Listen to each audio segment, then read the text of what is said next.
Les jeunes dans la force de l'âge, quand on est senior, le pari peut s'avérer un peu plus risqué. Eh bien, il ne décourage pas deux quinquagénaires qui se lancent dans le Quinquatlantic Challenge, et ce, dans quelques jours. Une épreuve pour promouvoir la santé, mais également le bien-être et puis l'action. Jean-Pierre Brénuchon et Dominique Lemay. Philippe et Gilles sont dans les starting blocks. Bien dans leur basket, ils s'apprêtent à traverser l'Atlantique à la force des rames. Ils embarquent le plein d'énergie, toute la technologie possible et la bonne humeur. Un élément très important, ici, la radio pour faire la musique. Et je vais vous montrer que ça marche. Vous allez voir, et ça c'est un moment assez important parce que c'est long, 60 jours aussi quand même. On est vétéran à partir de 35 ans, mais entre 50 et 60, on l'est encore plus. L'objectif est de défendre l'idée que le sport a des effets bénéfiques pour la santé. Je suis atteint de la maladie de Parkinson et je veux démontrer que c'est pas parce qu'on est atteint d'une maladie neurodégénérative que la vie s'arrête.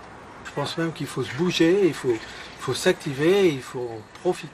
Non seulement c'est la manière d'en profiter au maximum, et puis aussi je veux démontrer que par le sport, je ne veux pas dire qu'on guérit de la maladie, mais on peut la ralentir.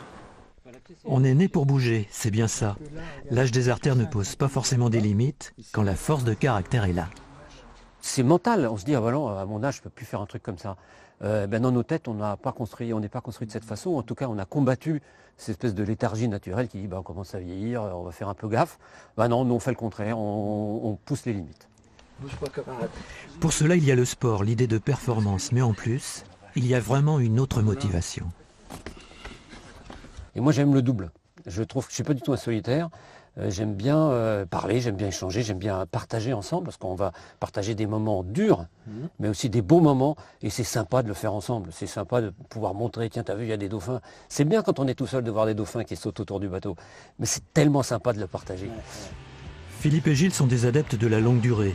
Ils vont ramer 10 heures par jour, parcourir 5000 km seuls et sans assistance. Départ prévu des Canaries, début décembre. Il y a quelques semaines, nous vous parlions de ce grand chantier qui consiste à vidanger le lac de Beaulieu. C'est un lac d'une vingtaine d'hectares.